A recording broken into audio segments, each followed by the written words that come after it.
Okay. Some words about our experience with the development of Air Leakage Database.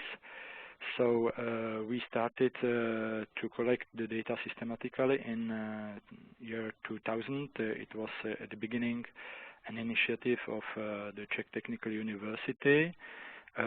Since 2011, this is the building and maintaining of the database is a project of our air tightness network, and at this moment there are 3 or 4 participants, Czech Technical University, and 3 commercial air tightness test providers. But we are preparing a larger involvement of all our members in this project, and we would like to make the result available online later on. So, what was the reasons behind this database? We started in 2000. It was a period when we had no requirements and no experience with the achievement of overall air tightness or building air tightness. So we had a lot of very basic and very simple questions about the air tightness level, its evolution in time, and of course the factors influencing and air tightness, etc., etc. Later on, when the limit values were introduced into the technical standards, we were focused more on the compliance problems and on the percentage of buildings that fulfill the limit values. So, in principle, we are focused on 2 problems. First, what is the situation? What is the air tightness achieved in the practice? And second, how to improve it. And we build up the structure of our database in order that we can obtain the data which could clarify these questions, these basic questions. So we collect the data from both commercial tests and tests performed in the framework of some research projects, and we accept all the building types, so the database is not restricted, for example, to residential buildings or office buildings, etc. For the data collection, we use a simple spreadsheet table that you can see at your right-hand side. Yes, we are interested in the information about the building, of course, the building dimensions, building use, if it is a residential building, single-family house, multi-family house, office building, etc.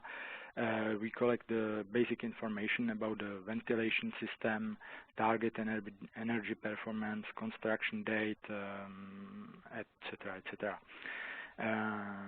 Then we collect the information about the air barrier system, which is very interesting or important for our purposes, and we collect the data or information about the construction method and the material of air barrier layer for walls, roofs, and floors. Then we collect the information about the air tightness test itself, so the purpose of the test, method of the building preparation, date of the test, information about the part of the building tested, and some others. And finally, of course, the test results. We try to collect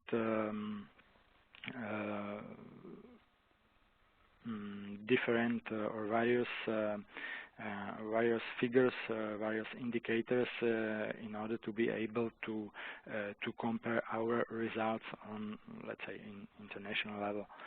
There is a room for leakage paths, but almost nobody reports the leakage paths. So this is one thing which doesn't work well in our database. At the moment, the database has about 400 records, 400 test results with additional information.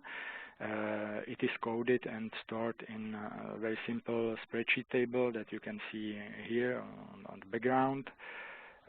Here you can see some statistics, and well, you can see quite good results, which can be explained by the let's say constitution of the buildings comprised in the database. Most of these buildings or of these test results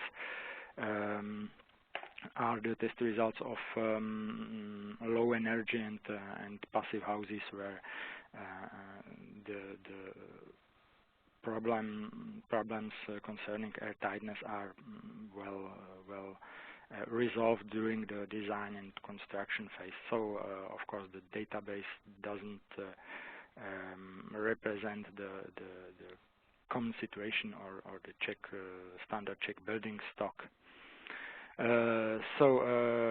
Just some very simple examples how we can use our database. We can compare the performance of various air barrier system. For example, frequently asked questions.